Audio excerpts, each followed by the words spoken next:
Hey guys, good morning. I just got in from handing out flyers with my boys, and I feel like really like a hot mess. I just throw on a wig, and my clothes are falling off my body because I'm like, I'm so skinny, and I don't have any clothes like that. I'm standing outside handing out flyers, and this gentleman walks up to me, and he goes, "Can you tell me the secret for being so slim?" And I said, "Yeah, breast cancer." And he looked at me like, I said, no, I said, it's okay. I said, it's not the cancer, it's the way we eat. I said, this country's killing us. We got to take control of our diets. We got to eat, drink alkaline water. We have an alkaline diet. We have to get off the GMO foods, vitamin B17, plenty of vitamin B17. We got to take prevention. We have to do 10,000 milligrams of vitamin C every day. You could never overdose on it. Selenium for girls, every day take selenium. These are the ways to prevent cancer. I didn't get, well, I'm going off on a little tangent right now, but I'm just sharing this with you. But I told him that. I said, no, don't worry, because he's looking at me like, oh my gosh. You're like, oh, I'm so sorry. Don't be sorry. Because today it's me. Tomorrow it could be someone else, tomorrow it could be you.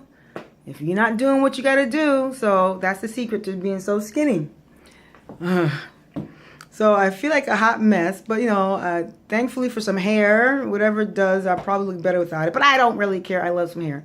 And then I ran to another girl, and she's like, "Ruby, like, how you feeling? Like, everything's okay?" And she didn't even know that I was, that I already had the double mastectomy, and she works in Sloan Kettering. And she didn't, she was like, "You had it? I couldn't even tell. Looking at your face, looking at you, I couldn't tell you're up and about." I said, "Girl, my neighbor who came to help me out on the first day didn't come back the second day because she said I wouldn't stay in bed. I keep moving around and blah, blah, blah. And the fact that I didn't take any medication, any painkillers, I had 2-3 pain." She goes, "Really? Oh my gosh." I said, "Yeah." I said, "Well, I believe it because I've been detoxing for so many months prior to this condition, prior to the situation, I should say, that, the pain was like, it was bearable. It wasn't really, a terrible amount of pain. I could literally feel the pain moving through my body. Like, I could feel it like starting from the center of the chest, and I could feel it every day was getting less and less and less." So she was like, "Oh my gosh, we should share that information. You should tell people." I have to attribute it to the fact that my body was not as toxic as it probably was prior to this experience, because if it was, I would have really felt the pain. So with that being said, I told her, I said, I'm 123 pounds. My clothes are falling off of me, and I feel like people are noticing, like, dag, like, looking at me out here handing out flyers with my boys, probably thinking that, we're living in poverty and we have to be out there, but they don't realize that I'm just doing this. I'm not rich. So, in a drop of a dime, drop of a hat, I could be poor, if things stopped. I don't know what that is, that thing is, but with my mind, I will never allow anything to stop, because I'll start making wigs. I do make wigs and sell it. I'd be putting my wigs out in the street. Have a sewing machine, I'd be doing a lot of sewing. I can make clothes. I can do a lot of things. I'm a very hands-on person, and that's what I'm teaching my boys. I'm teaching my boys that in order to survive in this country, you got to be able to accept rejection. People say no, you move on to the next. For every 10, you got to get 1. I remember being in a program called Legal Shield, which I loved Legal Shield, and I still am a member of Legal Shield. I have the services. But they taught me some real true values that last you a lifetime. It's about life lessons. When you're sharing and you have a business, it's about that. It's about everyone's not going to accept what you do or want what you do, want your services.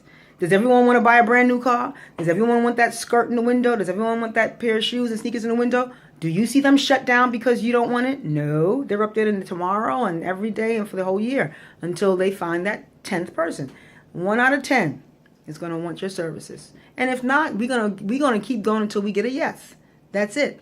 So that's what I'm teaching my boys, and they need to learn this now, because when mommy's no longer here, what am I leaving them with? What am I teaching them? What values, what skills am I sharing with them that they can go off and make a living and be able to live in this flipping corrupted society that we live in? Okay? And not be afraid because of the color of their skin that they can't get a job or no one's going to accept who they are. Are you kidding me?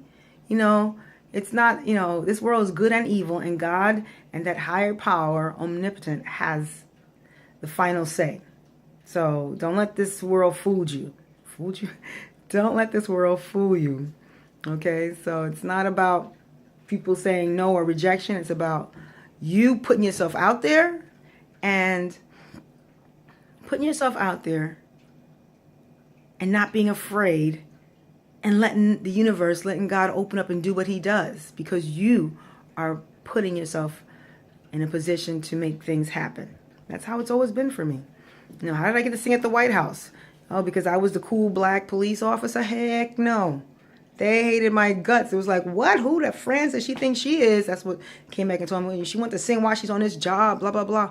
But I knew I was going to sing at the White House. I was like, I just felt it. And I knew if I kept doing that thing, whatever it was that I was doing, if I continued doing that I can get to sing at the White House. And sure enough, that call came through from, like, you know, the heavens opened up and that call came through, and I'm in my bathroom and I sang to her, did the national anthem in the bathroom for her, you know, and she said, as far as I'm concerned, you're coming to Washington to sing for us. Yay! And I was like, oh my gosh, this is unbelievable. So when you have experiences that has shown you, if you just follow your dreams and your passion, you work towards it, the doors will open and God will make things happen. You don't give up. It's like, I know, I'm excited. You know, it keeps you excited. So that's how I am. With that being said, if you have any daughters who are skinny and they've grown out of their clothes, if you have any daughters, now girl clothes are cheap, so that's cool. I don't want any, please, if you don't have to, I don't want you to have to buy any clothes. I just want any secondhand skinny size 7 and less. Actually, I used to be a 7 and probably, I don't know what size I am now because I haven't bought any clothes. I've been planning to do some sewing, but I haven't had time. It's like I'm just so busy, you know, with keeping up with my cancer protocol, the kids, cleaning up, doctor's appointment. And before you know it, I have to be in bed by 8 o'clock, 9 o'clock. You know, you must sleep. You must get your proper rest. Your body cannot rejuvenate, cannot rebuild itself if you are not sleeping properly and drinking plenty of water.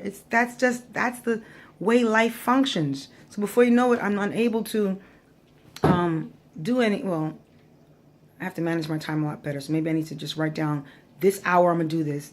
This hour I'm going to do that. Maybe sew this hour, write a song this hour, play the piano this hour, prepare for my speaking engagement this hour, so forth. But if you have any girl children clothes, like 10-year-old kid size, if they're 10 years old, I would guarantee you that clothes can fit me. Okay? I lost my behind, my ass, my booty.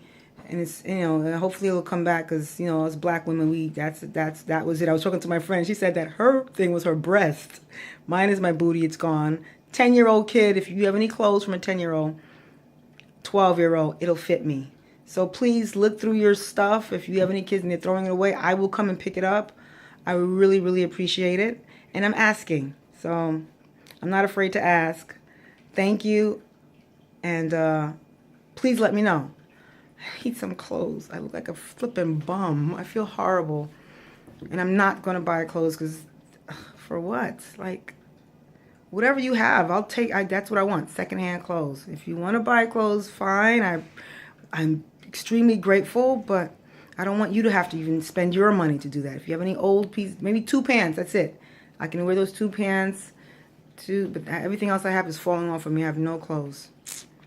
Alrighty, and I don't want to wear spandex. Spandex on a flipping little size 1, that looks like embarrassing. I feel horrible. It's like tacky to me. But I see women who are my size, and I go, you look pretty nice. You look nice. Like, that size doesn't look so bad. But for me to put it on, for now, like I haven't gotten used to that size, it's like, ugh. I would have left me too.